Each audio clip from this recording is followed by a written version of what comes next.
Hello, everybody. Welcome back to Reality Realness with 3 S's. I'm your host here, Chantele Francis, here with my lovely co-host, Phil. How are you doing today, Phil? I'm doing great. How are you doing, Chantele? I'm super happy that you have a Twitter now. Woo!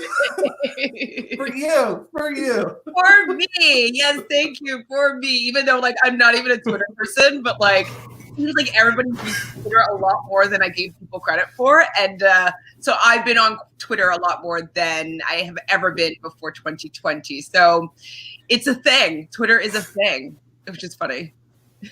All right. Well, hopefully I get some followers. We'll see. Reality Realnesss is still at 30 followers. It's a slog, but my regular one is at over. It can happen. If this is your first time on Reality Realnesss, well, then welcome, and do us a favor, please subscribe right down over there. We're just trucking along our way to 1,000 subscribers, and it gets faster with you helping. So please do and subscribe. Join us in the chat. We love talking about reality TV, and today we're talking about The Amazing Race, season 32, episode 3. These folks are on their way to Brazil. Overall thoughts of the episode, and then we'll get into the results of last week's survey. Perfect. Well, my thoughts about this week, I enjoyed the episode. I thought it was kind of felt short because there was really only 2 tasks that they had to do. But I thought that there was some good strategy things that happened in this episode that we'll be able to talk about. So brought some drama, and that U-turn definitely brought some drama, I think, to talk about. Absolutely. I will always enjoy The Amazing Race. It's never boring. One thing that I like about what they did is they went back to the old school U-turn rules, where the U-turn happens after you complete the task. For the last few seasons, I've been noticing, and Jessica Lees from Rob Is a Podcast points it out all the time how dumb it is, and it is really dumb that they choose whether or not they're going to U-turn a team before they've even started the task. So they're most likely going to say no because they don't you wouldn't do that. And so now it's okay, let me see, where am I placed after I finish the task? Who's behind me right now? Let me see if anything's going to be advantageous. And then they can make their decision that it's going to be effective or useful. And they may choose to use it more often than blindly being well, maybe I'll use the U-turn. It just doesn't make any sense. So I'm happy to come back to that. I was screaming at the TV many times during this episode. I was quite frustrated a few times, and these are all good emotions to have. I want my TV to evoke emotions from me, and I definitely had that happen today, or last night. So that was definitely a plus for this episode for me. So before we get into the thick of it, let's talk about the survey that we did last week. Oh, yeah. So last week, we asked a couple questions. Last week, we asked everybody if they were happy to see the yield back. The majority, over 85% of the people said they were happy that the yield was back, which is great. 3 people. The hardest task that they thought was, we had 14 people fill out the survey, which is great. We're going up. So good. Then we asked what task did they think from 2 was the hardest. Obviously, everybody thought it was the attention to detail. I think we had one person say maybe the circus one. But yeah, that truck one was tough. After 2 legs, the team that they think is the strongest, no surprise, Hung and Chi. 2 first place finishes. They did, though. People thought that would be the team that got U-turned. So we know that didn't happen. Actually, only one person guessed a correct team that they thought would get U-turned, which was one person guessed Jerry and Frank. And then if you had to U-turn a team, who would they U-turn? We had quite a number of people pick. They had Hung and Chi, Riley and Madison and Will and James all got a lot of votes. So Ooh. people, I'm assuming those 3 teams for strategy reasons to go after those ones. So, absolutely. Yeah. It seemed like those are the ones that would most likely use it. They seem like they're the most of this this season. I'm not really surprised by any of the results there, really. It makes sense for them to suggest Frank and Jerry, just because if they look like they were going to be not doing well this episode, and so it's kind of like a no-brainer to be safe to U-turn the team that is not going to be doing well. I can understand them making that decision. But yeah, I'm not surprised by anything. These people, they know what they're talking about. Oh, yeah. So we've got a new one. We'll do it at the end. And we've got a new link already set up for this leg. So yeah, we'll hear back from people. Already in the description. I did it first this time, so I don't. So I have a question for you, since you're a historian of the Amazing Race. Why is it when you know that they get kind of equalized when they get to the mat and do their pit stop? I believe that they have to be there for like 12 hours. Like there's like a waiting period that they're at their checkpoint or whatever.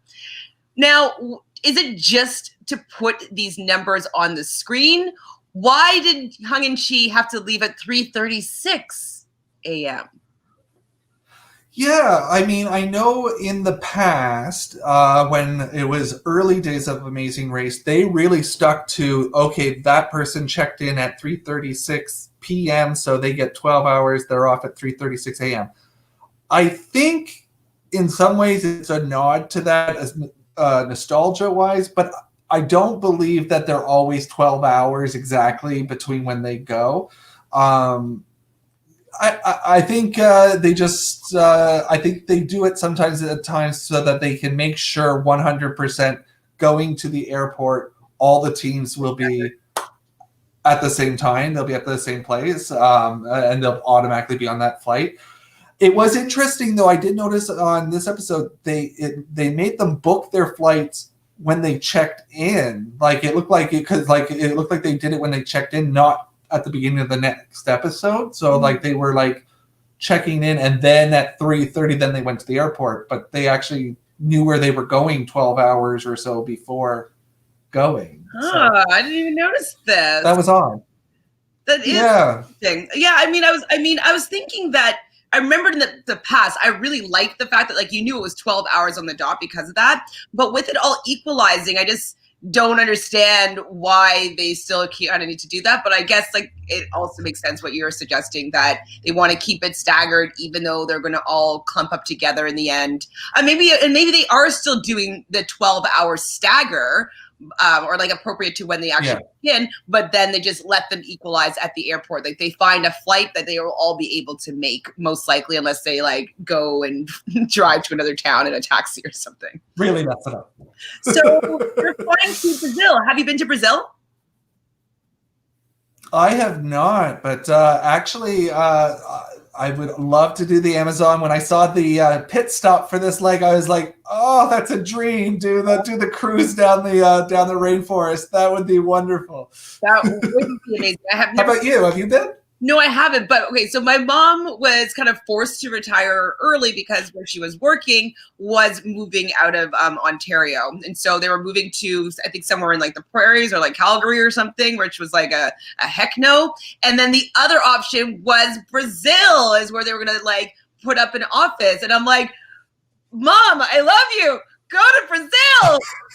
I think it was Brazil. Anyways, yeah. And so I was always just like kind of like upset. I'm like, why didn't you do that? I want to come and visit you in Brazil. And she's like, I put down roots here so you can have wings. And so I am a lot more transient and move around than she has. But I would have been very transient and move and hung out with her in Brazil. It would have been fun. So no, I haven't been yet, but I'm interested in definitely checking out the culture and going and seeing what that's like. Seems like a good spot. Oh yeah. Seems fun, and I would love to see the rainforest up close too. I want to smell the air. Smell it. So, well, the coffee's delicious, according to Michelle and Victoria. The coffee is delicious. Michelle and Victoria. Ooh, this episode, colors kind of came out. So 3 starts 36 a.m. Is when Hung and Chi are leaving for the airport. It was pretty spread out between like a couple of hours. I believe that the Blondes and Frank and Jerry were around 3 hours after Hung and Chi checked in. Yeah. So that's a pretty big difference. Like if I was running the race and knew that like I was like 3 hours behind the leaderboard, like I would just always think that I was out. Like that's far. Yeah, like that makes it sort of seem that truck detour, the ones that struggled, they struggled for a while. They were there for quite a bit. So yeah, read your clue. Not surprised. We're going to read your clue soon. When we first get known that Will and James have it out for Leo and Alana a little bit, what did you think about how they were speaking about them? Like kind of in their taxi, they're just kind of like they wanted to get them out and that they would have targeted them and stuff like that. Like we never saw any of this in the previous episode. What were your thoughts when you heard about this? Yeah, I mean, I could have understood it more if it was coming from one of the other teams that were at the truck thing at the end there when it happened, when the information was given.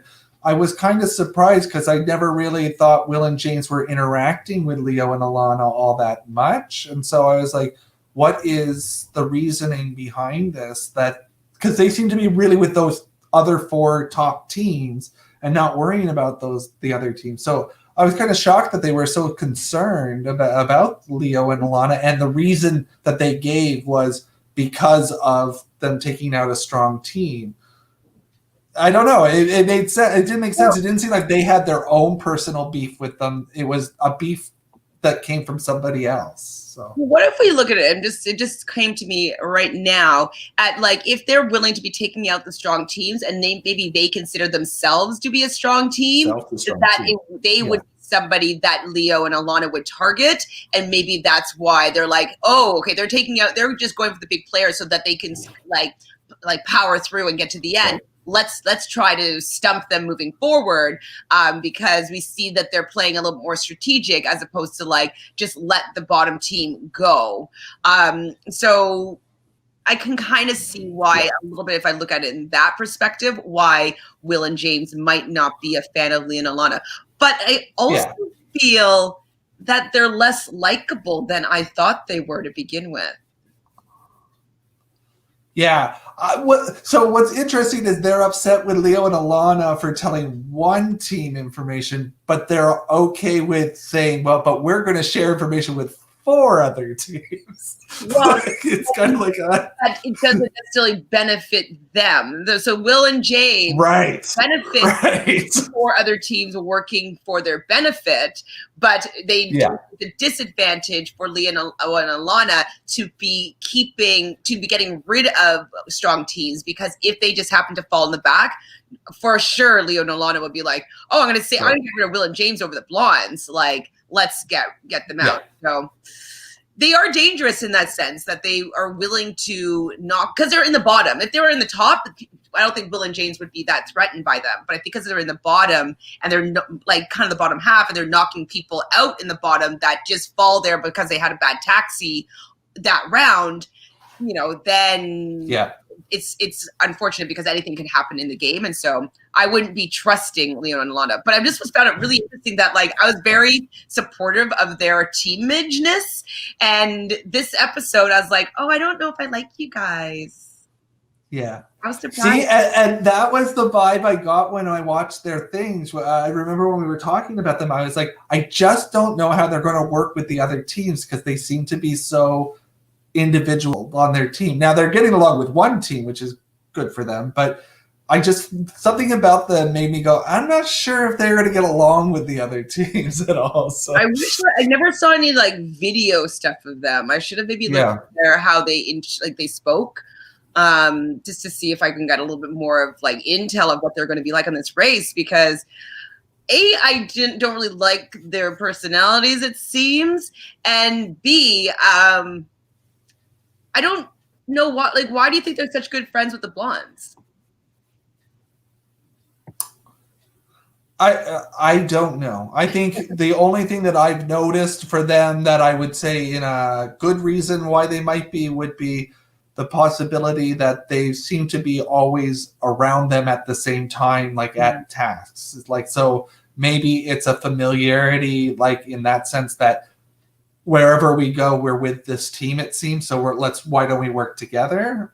I don't know. I wish we get to see like the pit stops sort of and see how people work with each other and how they communicate to see if there's any real issues or if people are specifically getting along and not getting along. So yeah, I know. I wish we did have a little bit more of the live feeds, or like having a GoPro cam on like what's really happening. Like, a little bit of that back behind the scenes would be really interesting on this race for sure.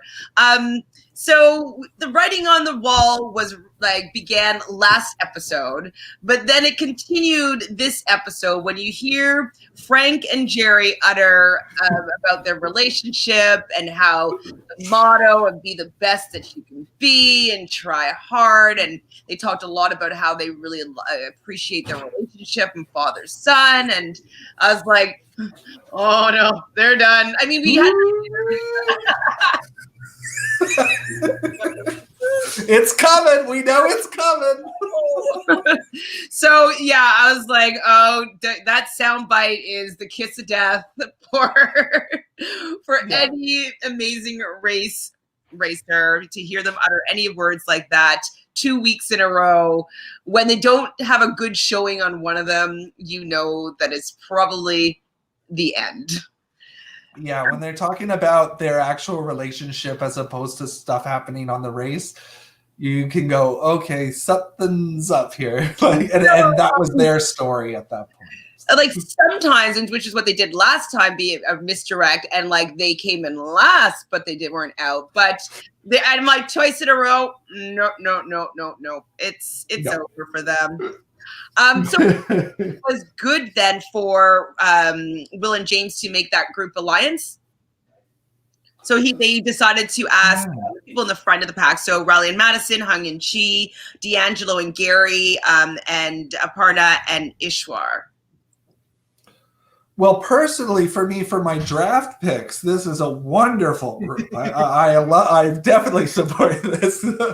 But I don't know. I mean, you're down to 9 teams. You got 5. I mean, it's weird. Alliances are so weird in the race. Like, I can get why they help at some points, but I can't see how they help too long, because why?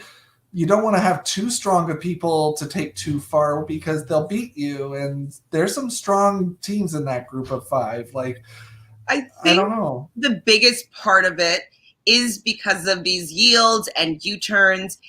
Knowing that someone in the top 5 is kind of an alliance of yours, I just don't think that they're going to immediately look to U-turn them. And I think that is the buffer zone that they were looking for with the people that they were running with. And so, you saw a lot of times Riley and Madison being like, oh, I told them this because I want to prove that I'm offering up good information and that I'm a person of my word and I'm not going to stab them in the back. And so I think that gaining favor that way and kind of working together a little bit, I think it just takes them out of their minds when it comes to making those game decisions of who to set back. And so I think it was a good idea.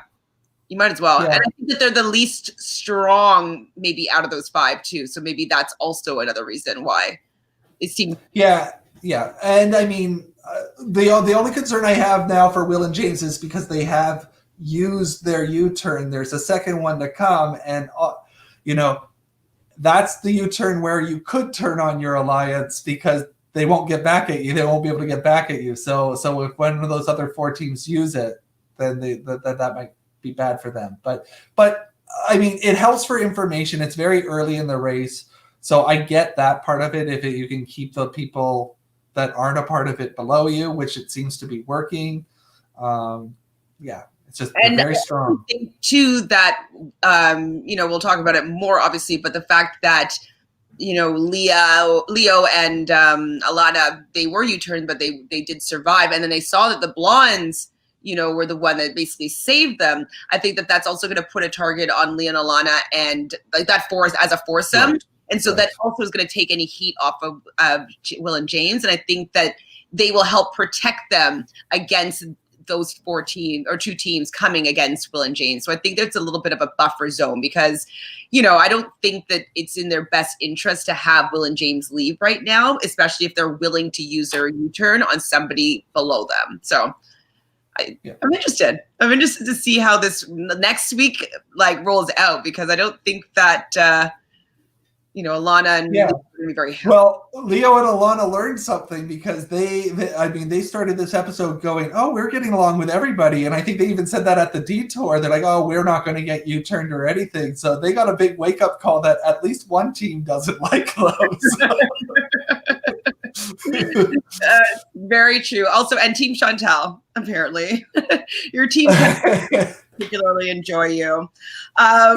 Yeah, no, we should have maybe watched the first episode before we made our drafts or something. So Whoops. Yeah, maybe I would have done a bit better of a job here. I was really impressed. Okay, first off, can you tell the difference between Riley and Madison? No, I don't know who is who for sure. So okay, well, one of the two speaks Italian and a bit of Spanish, and so they're able to make a little mishmash, and they were able to kind of communicate in Portuguese. Can you speak any other languages? I cannot. Bad, very bad. French is probably. I did do French in school, but honestly, I just know words. I could not have a conversation anymore with people in French. Yeah. How about you? If you were going on The Amazing Race, would you learn a language, or what would you do language-wise for preparation? Yeah, I think my partner, who I would probably run the race with, my husband, he is good at learning lots of different languages. So when we did our honeymoon, he learned pretty much the European languages for all the countries we were going to. So like German and French and all of that. I would probably focus on one area where it seems everybody seems to have problems would be probably we'd have to do the Eastern Asian languages because like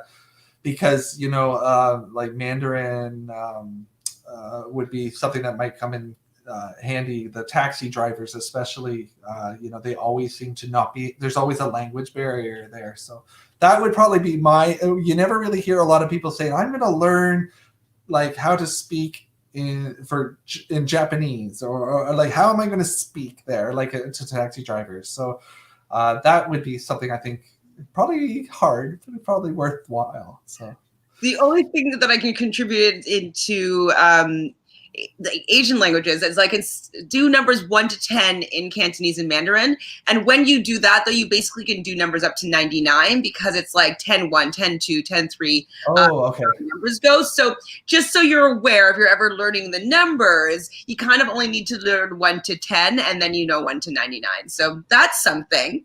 Okay. That's all I can really say though in Cantonese or Mandarin is just the numbers 1 to 99. I do have to say, Riley and Madison, I know last week I said, oh, I'd love to know more about them than that they have beards.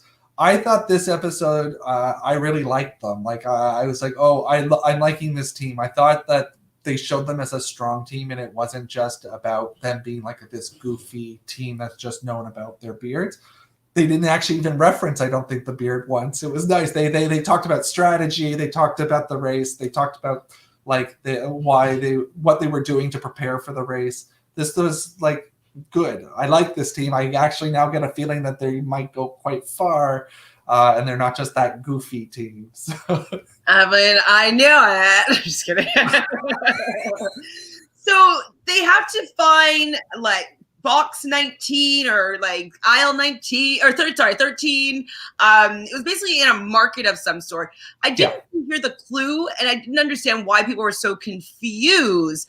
We had Michelle and Victoria and Jerry and Frank running like completely on the other side down looking at boats, but then some people didn't seem to have any trouble at all finding this market. Did I miss something? Was I writing down something? Like what was so difficult about finding this market? So I think what it was the thing is, the whole place is a giant like marketplace, but they were supposed to go to this one market, which was named in the clue. For some reason, the two teams, for some reason, Michelle and Victoria didn't read that part and went somewhere, and Jerry and Frank actually followed them. Like they did, I don't even think they knew what they were doing, but they just went on board and followed Michelle and Victoria, who made that choice. The other people, I think the big problem was they were saying that the stalls, though numbered, were not in specific numerical order, and they didn't have like a map of where they were. So it was like the numbers were like 13 and then 26, and like they didn't make sense. Probably went like up and down, you know what I mean? But anyways, like I'm sure there was some sort of order, because there wouldn't be. I'm sure there was random, right? If it was random, there'd just be no numbers. So there was an order, but yeah, they understand it not being immediately understandable. Okay, I don't know if it's just because I'm sitting and I'm watching these people play this race, and these are the clips that I'm being shown while I'm sitting on my couch watching.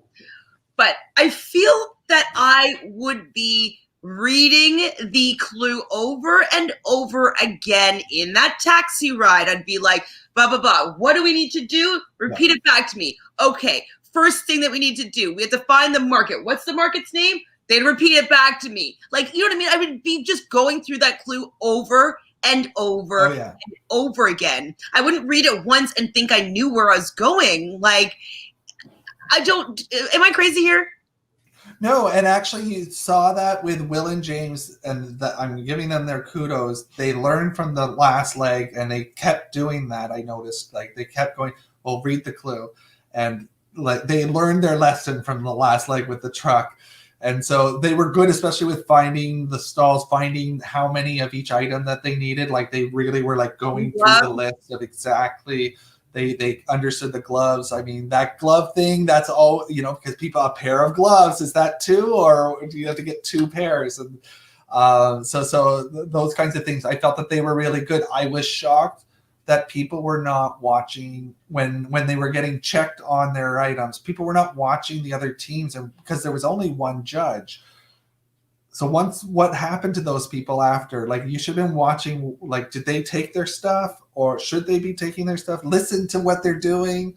Like, yeah. And this is the Amazing Race. When have they ever gone to a marketplace and they not have to use items that they purchase at the marketplace? That's never a thing. They always have to go make something or build something. It's how it is. And so the fact that it seems like a good 80% of the teams didn't even have that as a thought. It's like, oh, just like check that I got them and just leave my stuff there. Bye. And then find the next thing. It's like they always seem to skip over the important part of the clue.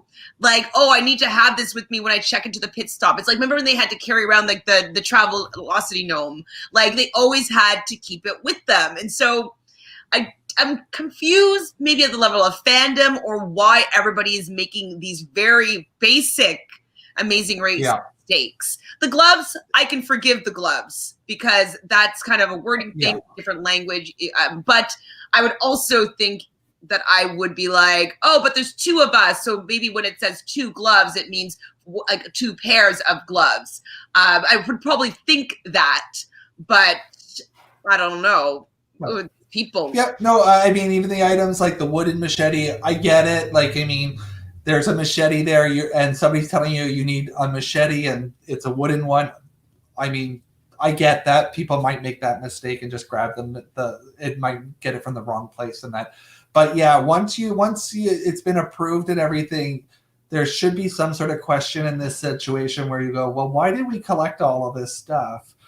I can even remember like early days they would do like school supplies, and like then you take it to the school, and that like there's always some reason why you're collecting all these items. So it was kind of surprising that the number of people, especially after one would figure it out, nobody was watching that team that figured it out, or looking at people's hands when they're going to the boats and being like, why do they have their stuff with them? Or just seemed like nobody was doing that. Nobody. I can't remember. So who was the first team that recognized it? Okay. I think it was Will and James, wasn't it? Yeah, maybe they're like, oh, do you think we need, someone said that, do we think we need to keep this stuff? And then they read the clue again and they're like, yes, we do. Yeah. And they were off first, if I'm not mistaken. They were off first. The one mistake that they made was they didn't keep an eye on their things in between, and one of the teens accidentally took one of their items. So machete. Yes, and they had to go back for the machete, which... They're lucky it came back. Well, I mean, I think what happened is when they took everything out of the bag and they were there with Riley and Madison put all their stuff together to go, because they didn't get a second pair of gloves. And so when they came back, they just so happened to be back at the same time that they were like, oh, okay, I'll take my machete back. Oh, sorry, I didn't mean to take yours. And then they were able to go on their way. But I thought this was a very classic Amazing Race task, and it was flubbed so fun.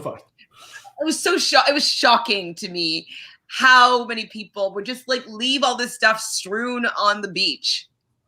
Yeah, like most of the teams didn't get the right number of items. Most of the teams couldn't find the stall. Most of the teams couldn't get a correct check. They left their items, and then like they didn't know where to get on the boat. Like they didn't even know how to get to the market. They were like going to the boat when they need to go to a mercado or whatever, you know? What's happening here? So I was very discouraged with all the teams this beginning of this leg with their abilities to do well in this race, because I thought this was it's okay, yes. You know, you're getting this clue and you need to get all these items and they're in another language, in a bustling market, confusing, yes. But always the slow it down and be thorough, it's always going to benefit you moving forward. They always say slow and steady wins the race. It's like actually in these type of circumstances, staying calm and being thorough is always going to be beneficial than doing something twice. Definitely. And you could feel the stress of the teams when they were getting checked. Like you could feel that when things were coming out of their stuff, or if they had forgot something and had to go back to the table, they're like, where's my bag? Where's like people were stressed, and I think it was because all the teams were together, right? So it's like, if I screw up, I'm last. They need to know what's going on. One thing though, the editors they did a little misdirect from like the previews to what actually happened. They made it seem, in my opinion, that Will and James and losing the machete was they were losing it during, like they lost it during the task and they weren't going to be able to complete the task, as opposed to losing it before they even get to the task where they could possibly need to use it. So I was like, producers and editors, you're sneaky. I was worried for Will and James there a little bit, but they're fine. They're fine. So the next those sneaky producers. What was it? I don't know. I wrote down "read the clue" in big bold letters. I was so annoyed. We had to go to another. I wrote read your clue down.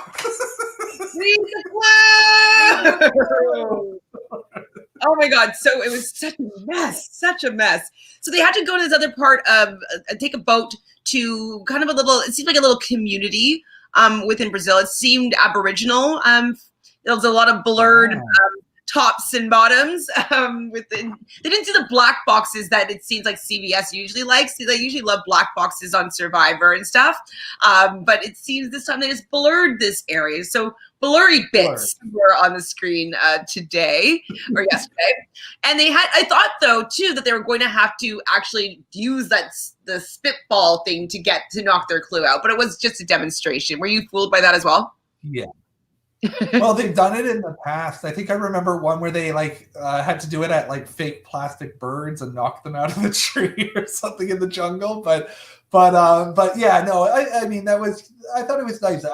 What an experience to go to that and see authentically like how they live, right? Like that's an amazing, and get to like experience that culture. It's huge. I mean, that's one of those Amazing Race moments where you go, that would be so awesome to do. So, yeah. And that reminds me of the moment it happened just right before they get to the beach is James saying to Will how appreciative he was that he's going to be sharing this trip with his partner and best friend. And he was kind of getting all teary-eyed. And I was getting teary-eyed because one of the reasons why I love reality TV, yes, I like the social experiment of it, but I also love people being put in these unique situations where they're bonded for life. Like there's nothing you can't, nobody can understand that experience that they've had except the other people that have been on that race. And partnership wise, like if they were ever not to be together anymore, that is something so strong that they shared that like another person would ever really be able to replicate. And so I love those moments of like just making amazing memories with people. Definitely one of my highlights of watching The Amazing Race, especially, you know, this partnership, they're going to go and take in this new community, and it's something that's completely out of their comfort zone. And I think all of it's fascinating, beautiful, and, you know, one of the highlights for me as to why I watch reality TV in general, but The Amazing Race for sure. I think it's pretty cool. So they have to make, I didn't even know what they had to make. Did you write down what they had to make with all the ingredients? I know they had fish, and they had to like cut up the fish, and then they had to like use a sieve, and they didn't really make it clear. I wish they did like step by step, and like they laid out all like they did a bit, but it was kind of fast. I don't know. What do you think about the task? Yeah, they made fish soup. They made it was almost like pancakes with the orange peel on it. And then there was one other food, but I forget what it was. But yeah, I mean that was what were the detours? It was well done, please. That was the well done, please. Or carrying a bundle was the other one. They had to basically construct. Were those palm prawns? Is that like from Survivor? Is that what those were? From Survivor, yeah. That was like test yourself on Survivor challenge. But yeah, no, I mean, I thought it was kind of that the way that they strain the potato. It was the potatoes. They were straining the potatoes through that thing. I was like, wow, that's a really cool tool that they made there, like a handmade strainer. Yeah, no, but yeah, no, I thought it looked delicious. I want to try, but nobody seemed to. Did any of the teams try it? No, I don't think so. I thought that I don't know if the strainer was part. I thought somebody did buy the strainer. I thought I remember they. No, I said, did anybody try it? Like try the food? Oh, try the food. No, I didn't. I don't think any of the teams did. No. I mean, I would just be curious what those flavors taste like. You know, they're making some native to the land food. Like, you know, I would love to hear that be part of the experience instead of it just being that the chief or whomever tasted and give them the thumbs up. So that would have been a nice element to this task, I believe. But I definitely enjoyed seeing it as anyways. So basically, Riley and Madison, they decided to do the house portion, and that's where we see them helping out the other teams. What do you think about, like, what would you have chosen? Would you have chosen to well done, please, or carrying a button? Yeah. Well, I probably would have done the well done, please. I think with the ingredients, I probably would have done the cooking challenge. I think. Yeah, I think I would be there as well because I feel as though I wouldn't want to do any extra manual labor and just get exhausted for, you know what I mean? Like, you already been running this race. Like, I might as well just like slow it down a little bit and just like do something where it doesn't have, it has to be particular, but it's not in the same way where if you do something wrong, you're gonna have to like lift this house and reconstruct it. So I feel the margin for error could be greater with doing the food challenge or the cooking challenge, but it's less exhausting. And so, yeah, I would choose in the well done, please. And I don't think when they first opened the clue that they knew how big the wall or the roof that they were going to be doing was going to be either. So yeah, I kind of would be like, yeah, I think we know how many ingredients we have, so maybe the cooking makes more sense. But we do see Gary and Angelo have a little bit of a discussion as to what they were building. Whose side are you on here? I didn't really even understand what the argument was. Is it a wall or is it a roof? I mean, it's on a slant. What is that? A wall? Is it a roof? What is that? I would say I would say, I don't know, actually. What do you think? A wall or a roof? Well, I think D'Angelo, when he explained it, I think he convinced Gary that D'Angelo was right the way that he did it. So I'm going to go with D'Angelo and say it's a roof. I could agree that it's a roof because it's a covering, right? And so because, especially because it's on an angle and it would be preventing, say, water or rain to get inside, I would think that makes it more of a roof, because if it was just a wall, there would be room for liquid to get inside the structure. So I would say that it's a roof heavy structure. All right, roof. Raise the roof. Yes. I wish that somebody had said that terrible pun, but nobody did. Nobody did at all. Maybe I'm more thankful. So, oh my goodness, these teams were still a mess, though. The back of the pack was really the back of the pack. But even like Aparna and Ishwar, they were making mistakes and they had to go back and they only had like one glove. And they had like every single team actually. Then we would notice that even if they got to the table on in good timing, they actually didn't get all the ingredients and they had to go back into the bustle of that market, and more anxiety is starting to fill them up, and I'm going to be last and whatnot. How did you feel about the progression of all those teams with that market task? Well, I mean, it was surprising, some of the teams that were in the back, because I mean, the football players, they were actually quite far back. I think they were eighth or seventh, eighth, or ninth at that point, and because they saw the girls, and they made that choice of not telling the girls right away that they needed their stuff to get on the boat. I mean, I would a good majority, at least like 2/3 of the teams, made mistakes on this market task. So I get why it was shown, like, I mean, that task was like half the show last night. Like, it went on forever. Happen? No. So there might have been other tasks and they just didn't put it in. I don't know. But that market task seemed to be just like a big mess for a lot of the teams. And then even on the boats, when like Michelle and Victoria, they figured it out halfway. Well, they were told halfway when their boat was just about to pass the football players. They were like, turn back. But even then, they tried to tell Jerry and Frank the same thing. Like, I mean, I was like, wow, these back teams aren't thinking straight about like helping each other. When's the right time and when's the wrong time to say things? So, yeah, I mean, I think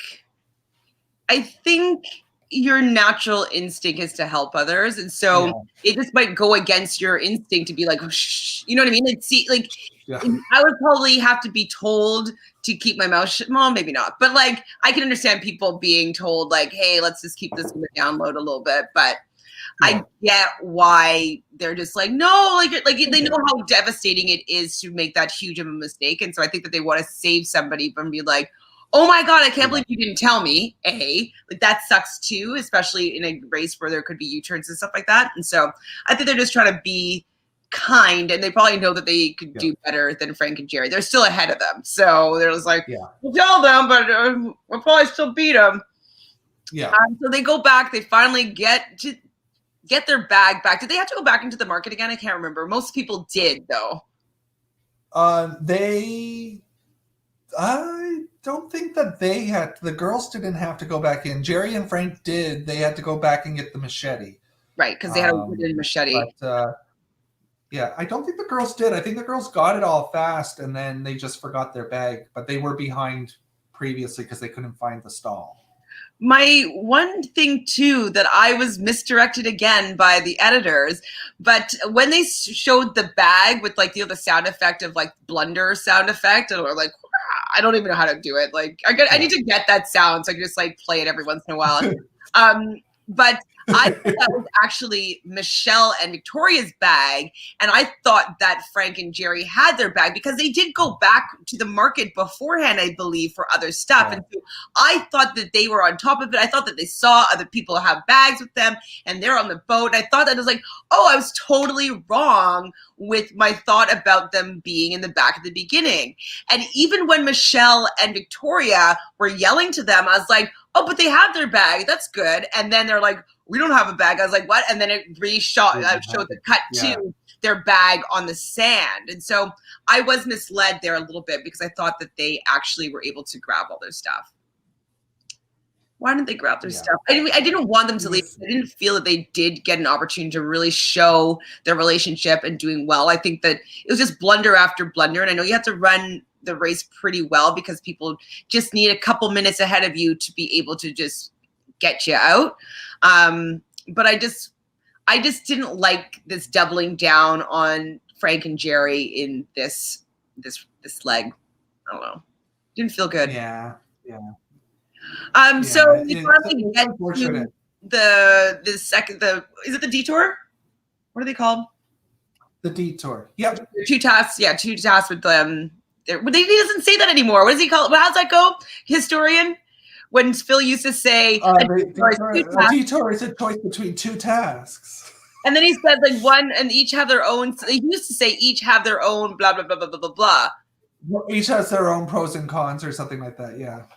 I wanted him to go back to a little bit of his old school scripts, just for nostalgia's sake. I'm a nostalgian. So finally, like Frank and Jerry start making their way back, but they stopped even showing them on the edit of the show at this point because I think they were that far behind because they moved all the way to the land before they realized that they needed their bag. And so then they had to go all the way back and then all the way forward. And it deemed like that boat ride it looked maybe about 30 minutes. Like it seemed like it was deeply far. And so that's an hour and a half that they could be behind all these teams. And so we see Michelle and Victoria, they get over there. They do the food task as well, which I would imagine that they would as well. And they couldn't find their clue in that basket. What's happening there? Well, now, before they can't find their basket, they have a meltdown during the making the food part. Like I think Michelle gets really angry at Victoria. And a lot of words are said that a lot of the audience there are like, what are they talking about? What's going on? They're getting angry.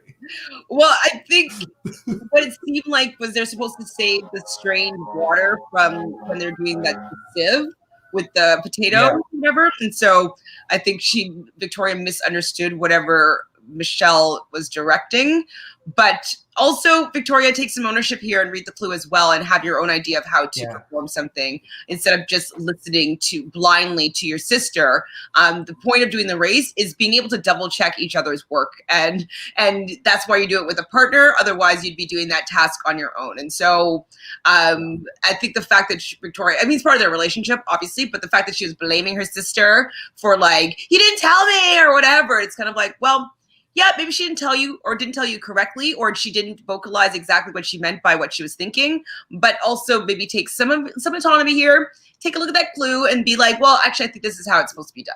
So that's my thought. Now, I can see why she got angry because the truth of the matter is if they had done that and it spilled all on the floor, they would have had to go back to the market to go get more stuff for that part of the task because they didn't have any left. So that, or they would have had to just go, okay, we're doing the other task. They would have had to make that choice. So I can see why she got amped up about it. But yeah, it was quite interesting to see those two because they've been surprisingly, because when we first did the assessment, we were like, these two are going to be quite negative towards each other, and it's sort of creeping in. But this was quite negative. I think it's going to get even more because Michelle is very type A, but I think also has a bit of resentment towards Victoria, and Victoria definitely is and gets annoyed with Michelle. And so I think that that's going to come out more and more in these stressful situations, especially if one of them lets down the other or whatnot. Like, I think that we're going to see a little bit more, we'll say, sibling feuds. That's right. So with the other task, so Leo and Alana did the other task. Who else? So Aparna and Ishwar also did the build it task, correct? I realized I stopped writing things down Yeah. because I was getting ready for Big Brother. So like now we're going from memory. Sorry guys, you're going to help me out here, Phil. No, yeah. So they did. Actually, the Alana and Leo did the food task first. Oh, right, that's right. They Sorry. had to go over it. So I think it was the football players, and the volleyball players and the siblings were the three that picked to do the shelter. And so Will and James were pretty much out first. I'm correct there, right? And they got to the U-turn board first, correct? Yes, because they were in front of the volleyball players, and I was like, oh, they did a better choice there because making the food seem to be a lot faster than building that roof.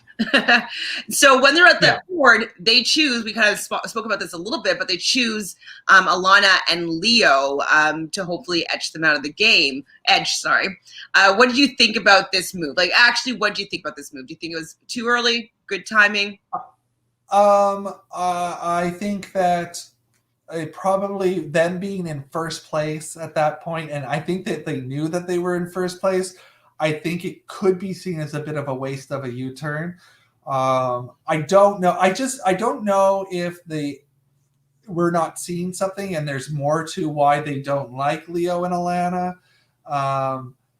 Because I don't get it. I don't get why that was such a big deal for them to do. I don't know. I think they could have saved that for the next U-turn and been, because I don't think that they let them carry it over and get to use a second one. I think this was their U-turn. So I don't know if it was worth it for them, because I don't think Leo and Alana were any danger for that beating them to the mat this leg, and there's going to be an equalizer again at some point. So yeah, well, maybe that's it though. I talked about it before, but I think that maybe they're ensuring that they don't get edged out if they decide to help the blondes again and they're in a similar situation as to one of the other teams.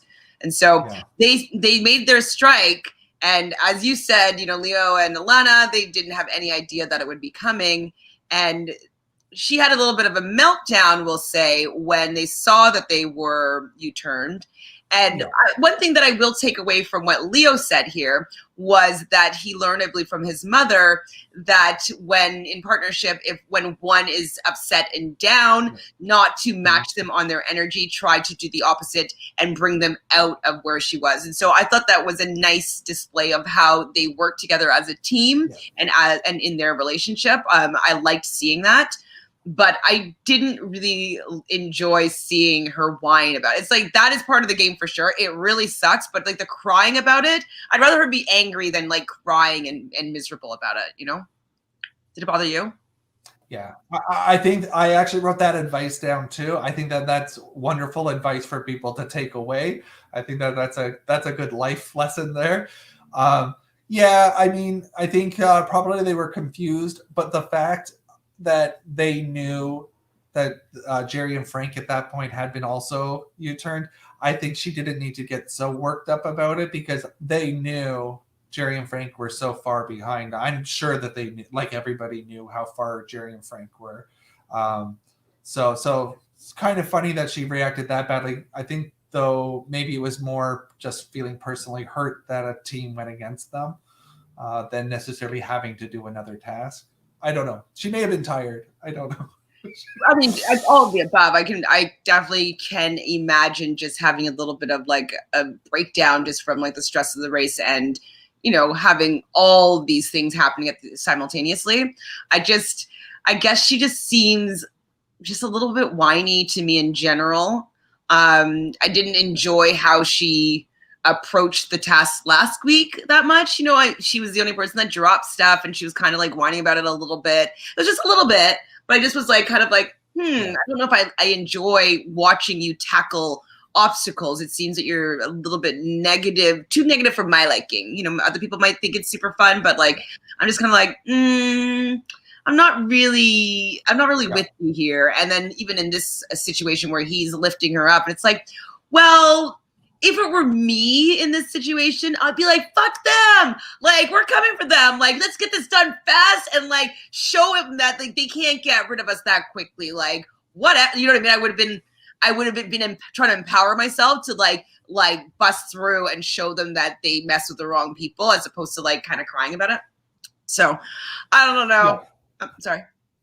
I was going to say, I do know, like, I know I said that I didn't like the first team's use of the U-turn. I actually don't like the second team's use of the U-turn either, like Kaylin and Haley. I think they should have left that U-turn for Leo and Alana to do on their own. They knew at this point that there was two teams that still hadn't arrived to the island. Like, I don't think the sisters had arrived even at that point, and Jerry and Frank.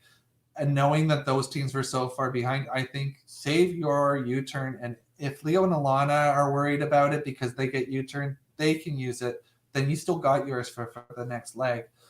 That partnership, though, it seems to be quite strong between those two teams. They seem to be looking out for each other. But I think, though, it also makes them as a foursome be the opposition at this point.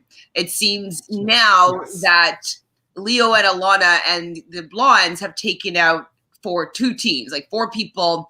Their alliance has been effective of knocking out two teams. And so I think that is going to make them an enemy of the other people. And I just don't know if they're strong enough teams to be able to get ahead of the other people now. And I don't think that people are going to be willing to help them. And so I feel like they're going to be scraping the bottom for a lot longer, or they're like right now, they're not, I don't think they're able to get up into the top of the pack unless they have like miraculous luck on the next few tasks, next few episodes. And I kind of feel like they're the next two to go, two teams. I don't feel like they're going to last very long. What do you think about them? Well, if that happens, that sounds wonderful to me. Well, we still have a because of our little draft. Oh, right. That'll just be me. Oh, right. Yeah, they're the draft ones. But yeah, I mean, I think it's going to be tough for them, especially it sounds like they're staying again in South America, so we don't know for sure how they're getting to Paraguay. So if there isn't an airplane thing, or if there or whatever, then it's going to be interesting for a catch up.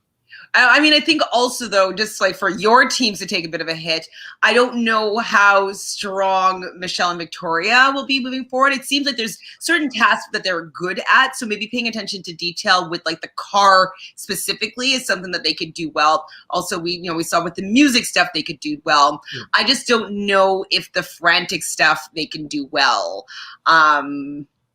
So this was not a good leg for them. This was not a good leg for Michelle and Victoria. I mean, the fact that they couldn't find their clue, they made quite a number of mistakes at the market. They had their little fight. I mean, they ended up finding the pit stop quite fast for them, which is good. But it wasn't a great leg for them. I still enjoy them though. I think they're a lot of fun. I like them more than Leo and Alana right now, for sure. I do. I really was really turned off by them this episode. You were like pro team. You like them. I thought that they were just going to be different. I just did. I did. Yeah. People's personalities come through when it's a moving picture, but stills, I'm like, okay, I think that they could be, and with like the written word, and then me putting how I think that their personalities were going to be, and then learning about who they actually are, I'm not really that excited about them. Where was the pit stop again? So the pit stop was on a cruise ship. I'm trying to remember where it was located, but I think it was on the water somewhere.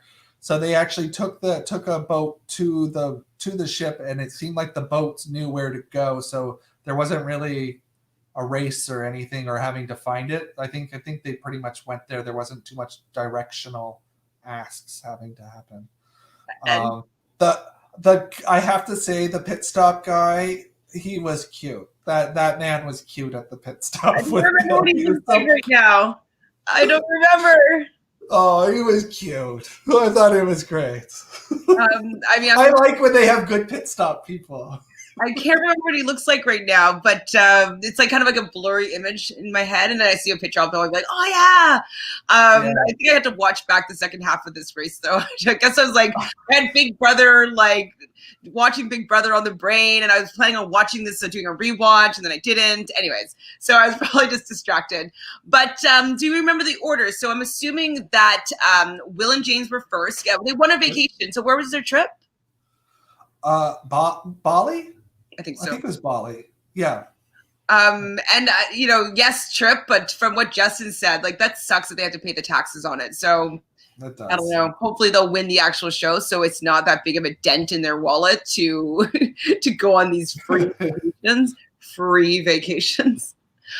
But they had a great leg. They had a great leg. I have to give it to them. And I think they enjoyed the leg as well.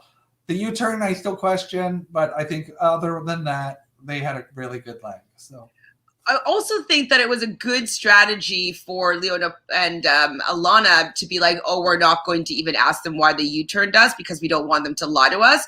That's always actually really good, in my opinion, strategy when you're dealing with an opponent, for them to not know how you're feeling about something and like you not asking them about it. Will and James are going to be questioned, like, are they mad? Are they going to come attack me? And like they're going to probably try and get more information out of Leo and Alana about like how they're feeling about what they did.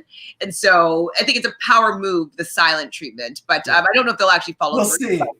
Yeah, we'll see if they follow through and they may eat at them. So first up was Will and James. Second to the mat, I believe, was Riley and Madison, if I'm not mistaken. No? No, Hung and Chi. Oh, of course. Oh my God. We haven't even talked about them much this race. Amazing team. Yeah, they're very thorough for the most part. Everybody got hung up, no pun intended, on the market task, but they were able to still, get their stuff, go back, grab it, get on that boat, do the task seamlessly, seemingly, and get to the mat second. So I like them. They're impressive. They're good. Yeah, I love them. I think they're great. And this also proves that the food task was the one to pick. Yeah. Because they were behind Riley and Madison when they got there, I believe. They had a time difference and Riley and them were ahead. So note to self, don't build stuff that's heavy. It takes longer, most likely. Third then? Riley and Madison were third? No. Aparna Kaylin and Haley. Oh, right. I just blocked them out, though. Yeah. I'm not a fan of them. I think it's because they're just knocking teams out, and I don't know. But they did find that for them. I think that they had a pretty good leg for them, and they did do well towards the end. They really pushed forward, so that's good for them. It's good for them for sure. Oh yeah, and I did love how Hung and Chi were so shocked that they were still second. They were like, "What?" Like, probably because they didn't see anybody when they were doing their task. And so they probably just thought people were ahead of them, and people were just still behind you, which is they're still at the market. So the girls came in. Then who came up next? You're going to tell me this list because my memory is not serving me correctly. Riley and Madison? Correct. Riley Madison. Yeah. Number 4? 4. Okay. 4. 4. They didn't really say anything, I don't think, at the match, did they? No, I don't think that they said anything. I think it was just your team number 4. Yeah. And 5 was his brother and sister? D'Angelo and Gary. Okay. Then brother and sister. Okay, then brother and sister. Then Michelle and Victoria, and then it was the Leo and Alana got in there. And I honestly think Leo and Alana had left the island before Jerry and Frank had either shown up or had finished the first task that they decided to do. So yeah, you could tell that there was a huge time difference for the fact that they didn't see them overlapping at all. And so I was just pretty disheartened because, they were already going to be a slow team. And they definitely finished strong. And they were like, I'm going to come and I'm going to complete this task. We know that chances are, unless it's a non-elimination round, like we're going to be knocked out here. But I I don't know. I would have liked them to have just have ran the race without having that additional like slap in the face, and lose like so majorly. You know what I mean? Like I was kind of bummed by that. Yeah. And bummed by that It was nice the sisters did that. I don't know. Yeah, it was nice to see, though. Like, I mean, they got quite emotional during the building the roof, and you could tell like the race meant something. Like it was an actual moment for the two of them to bond, and that was kind of nice that they showed that. Like it wasn't just, oh, this team came in last. Like it was a good wrap up for that team. Like you really felt like how close they were. So that was nice to see. And now I wonder how Twitter universe is going to feel about the same two teams knocked out the other all black team. Because like that also bothered me as well. Is that like, yeah. I get it. It's a game. They are in the back. They want to ensure that their friends stay in the game. I get it. But it's also very interesting that the team that they're working with is someone that looks like them, and the people that they're willing to have leave the game are people that don't.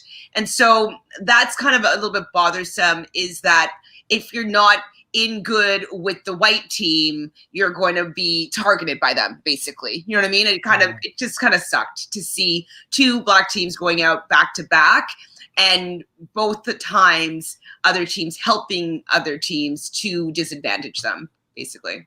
Yeah. It sucks. I mean, and I agree. I think I totally do not think that that they needed to use that U-turn. Mm-hmm. I don't think anybody really should have, unless like you were in the bottom three teams. That makes sense on the first one. Fine if the girls didn't use theirs, and then Alana, because basically you want the people to go out that you use your U-turn on. They have to leave the game, and so they probably were assuming that they're far enough behind that they might actually leave the game for making that mistake, and so. It was a bad move, I think, on the girls for sure to save them, because it just really paints a big target on them, I think.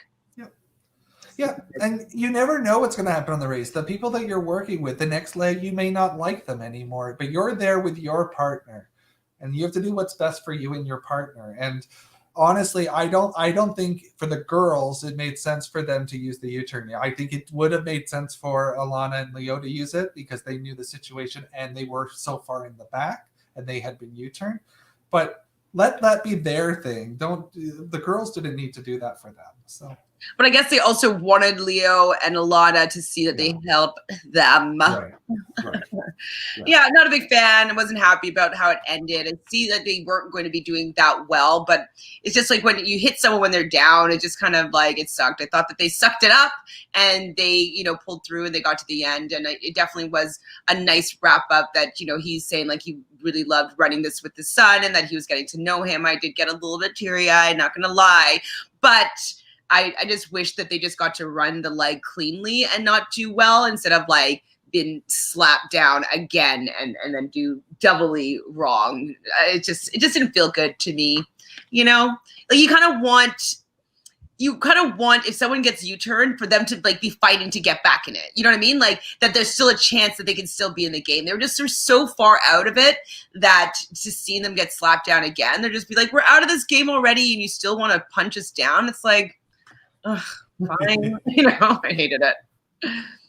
So yeah, I do want a mashup. I want a mashup of the both judges at the detour. I want a mashup of them not giving people the hugs that they wanted. Like every team wanted to hug them, like to celebrate, and all of them would be like stay away from me, don't hug me.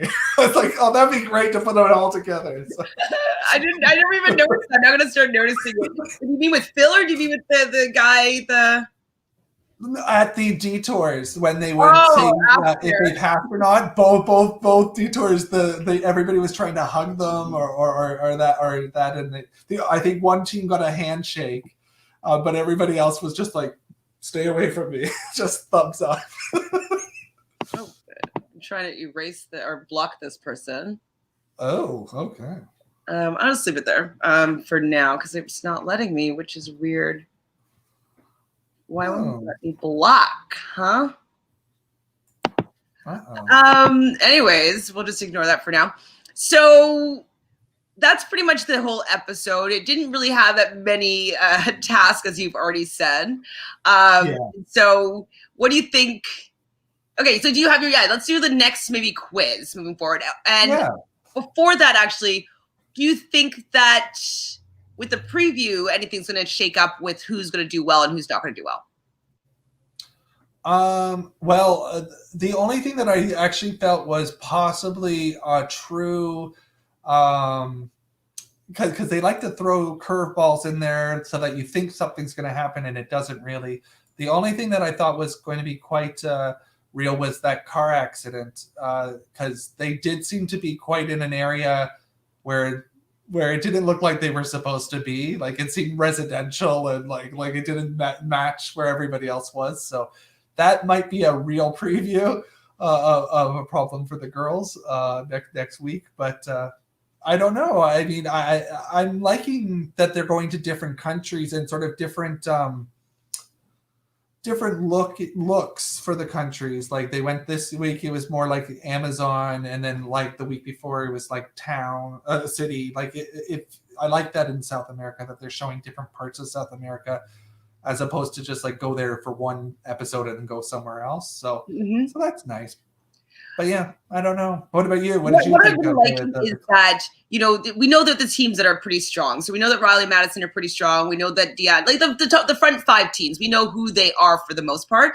But I like that this like kind of showed them like, oh, we need to be a little bit more particular. Like we need to step our game up a little bit. I think they're resting, they're on their, you know, their alliance a little bit, and they're kind of resting on we're in the front of the pack a little bit, that they stop paying as much attention to detail and they allowed themselves to do a little bit poorly for a bit.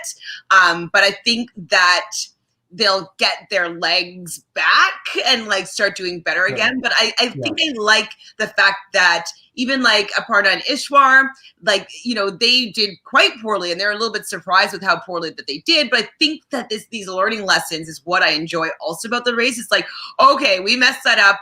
Okay, what not to do moving forward. And I like the learning of this instead of like, because what could end up happening is they could just be in the front the whole time, keep going in the front, and then they get knocked down because they make their first big mistake in the game and then they get knocked out of the final four or something like that. So I'm happy that all these teams are learning how to run the race really well, and with that they're able to, you know, make the adjustments, but that they're able to really use the you know, use what their knowledge is moving forward a little bit better, you know? Yeah. Okay, well, let's go. I'll do the survey questions and then we can wrap it up and we'll go from there. Sure. So this week we're asking our listeners to let us know the answers, what they think for these 5 questions. So, do you think an alliance truly makes sense on the race? Yes or no? Say it again? What are your thoughts? Do you think an alliance truly makes sense on the race?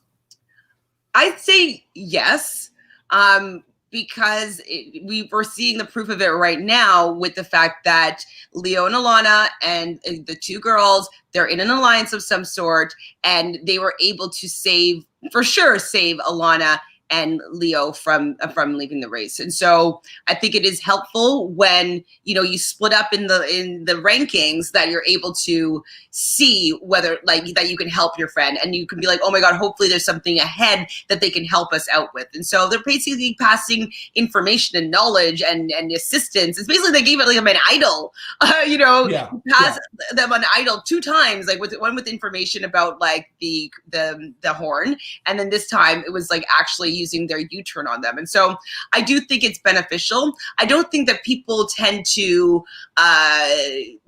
honor it as long as maybe, you know, we see on Survivor and Big Brother, like they'll take those alliances till the end. I think it's till the end or till we need to knock you out because it's us or you or whatnot. So I don't think that they're that stable and they're not going to go all the way. But I think for the time being, I think it's useful.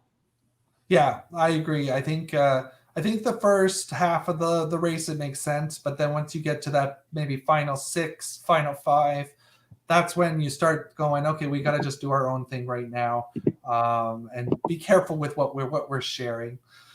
So when would you tell a team they forgot to bring stuff with them? Would you tell them right away to build a relationship with them? Maybe when they start beating you to a task, when they arrive at the next task, when they're beating you on that next task, or would you just never tell them? That they forgot like their bag? Yeah, like with the sisters forgetting their bag.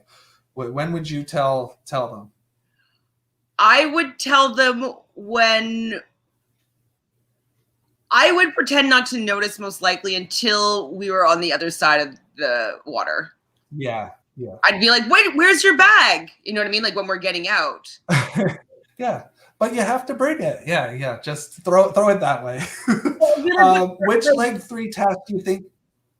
Oh no, I was going to say like wouldn't you be like, you know, like just be like, oh my god, are we wrong? Are we supposed to leave it there? Like, and just be questioning what you have done? Right. Like, oh my god, like, and then read the clue and then be like, no, you need to have your thing. Okay, and be like, phew, I'm sorry, guys. And be like, oh my god, you guys got to go back. Oh my god. That's kind of what I do. Or maybe on the water, we're like going and whatever. Like maybe when we're enough ahead where it's not hurtful to my game necessarily for them to be able to catch up. Right. So what was the hardest task this leg? Do you think the market task was the hardest, or was it one of the others, the building the hut or the making the meal? Market for sure. Market seemed to be a mess. Language barrier. Right? So they're definitely not going to be able to necessarily know all the ingredients, what exactly they mean. Everything else is in another language. So it would be very worrisome the whole time to think that you don't have the right things. There's also the bustle of like the market or whatnot. And so that part was already really challenging. And then they didn't read their clue, but they all just have like this one little table with this one guy checking things and saying no. And, you know, it got a little bit messy and discombobulated there as well. Even if they were to leave their stuff there, it was you couldn't really tell where they were giving these items in. And so even that part was kind of messy, that there was a lot of way for confusion. They lost a machete with like this kind of bustling. And so I definitely think that there was a lot of elements to that specific task. And then even remembering or reading the clue to recognize that you need to take that with you. There was just 3 huge elements that was easy for people to mess up, and they seemed to mess up all of them. A lot, yeah. Well, okay, so going into that, which team, because a lot of them did it, which team do you think made the worst mistake or mistakes in this leg? Is it Jerry and Frank because they came in last, or was there another team? I don't think that they made the worst of the mistakes. I think right now I'm going to say Michelle and Victoria. You know, they made the mistakes with the you know, getting to the market. So that's okay. Strike 1, they weren't able to. They're running around like crazy in the beginning, and then they finally start getting their stuff. Whatever, they go and they check it. They leave it there. They get on the boat. Then they learn from somebody else that they need to have their stuff. So then they go back and they get their stuff, and then they go and they finally do it, and they narrowly have to go back and get some more ingredients because they weren't able to communicate well enough at the detour. And then when they get to the U-turn, they can't seem to find the clue, and they run around this little island looking for this clue, whatever, tiring themselves out even more. They finally find the clue and they finally get to the pit stop. It just seems like every part of that task, they had an issue, and they overcame in the sense that they didn't go home, but they definitely didn't do well. Yeah. They had a tough leg. Yeah, definitely. Very tough. Do you think the U-turn used by Will and James on Alana and Leo will come back to haunt them? Yes or no? I do think I think that Will and James are a strong enough team that they're going to be ahead of them. So I don't think that that's necessarily going to be playing into the game. that much. Maybe the fact that there's going to be a little bit of animosity between Leo and Alana, that might be problematic. I do feel as though the top 5 teams that they have kind of alliance with, I mentioned this before, but I feel as though they might protect them a little bit, because I think that they're like, oh, okay, good, they did something. It's kind of like a group thing. Like probably the group was like, yeah, let's get one of these people out. Like they're probably the strongest of the weakest teams. And so I think that they'll still come together with that alliance to protect them a little bit. And I don't think it's going to really affect Will and James that much. Just the dissension between the two teams. Yeah. Yeah, I agree. I don't think it's gonna play into their game. The only way I think it would be if they're both stressed out, both of those teams are together and they're stressed out about a task, that they start worrying about each other and it comes up. But or the next U-turn comes up and Leo and Alana are ahead of them. I think that's the only thing that they have to worry about. But yeah. So we'll see what the audience thinks, though. I mean, we might be wrong here. No-brainers here. Kind of like, yeah, perfect. That's pretty bad this leg, and yeah. But I mean, I want to see what you guys have to think about, what's been going on in this leg of the race. I thought it was a really messy one. It was fun to watch. Of course, lots of yelling at my TV screen. That's what I'm here for, I'm here to be very judgmental of these people playing a game that I'm not playing. That's what I'm here for. They got on. They got on. They get to live out my dream badly, and I'm going to comment on them.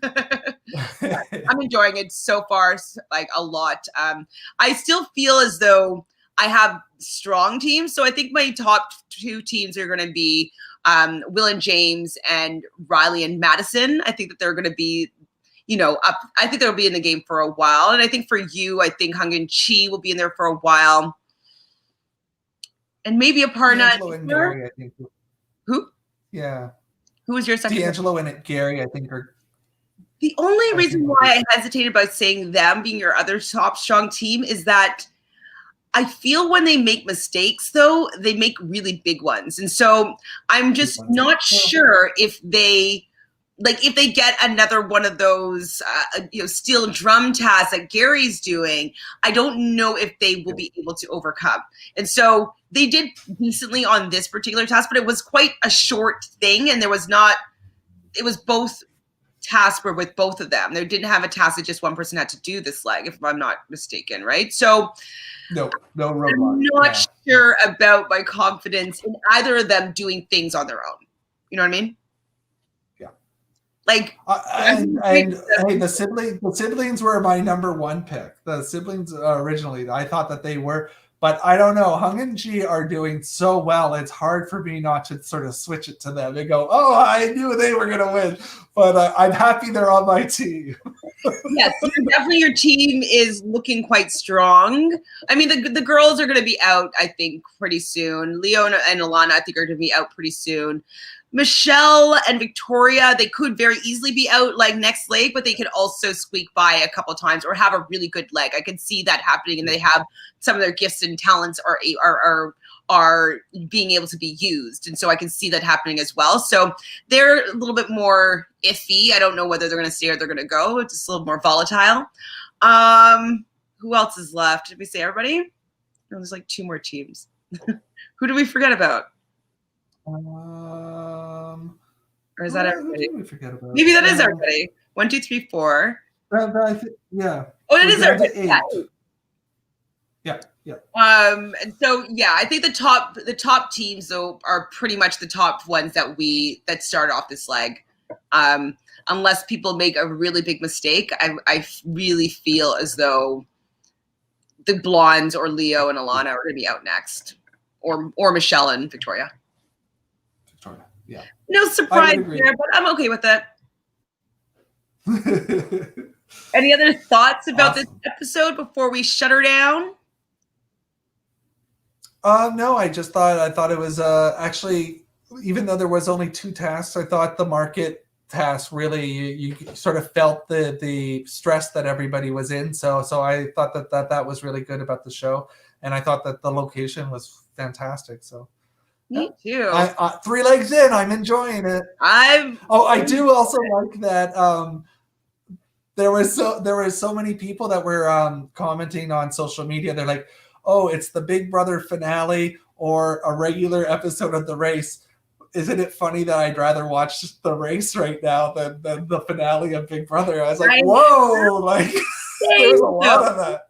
I was pleasantly surprised by how much I enjoyed the finale of Big Brother. So it was actually pretty good, in my opinion. I talked about it on Rob as a podcast after, and it was a really fun chat. And so, despite me thinking that it's a very bottom tier season on a whole, I thought that the finale helped it be less terrible.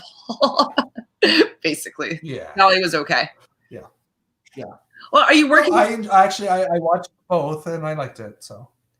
Are you working on anything right now that you want to plug, or anything going on that you want to say to the people? We had quite a few people watch our episode last week, so we're really happy that you guys are hanging out with us.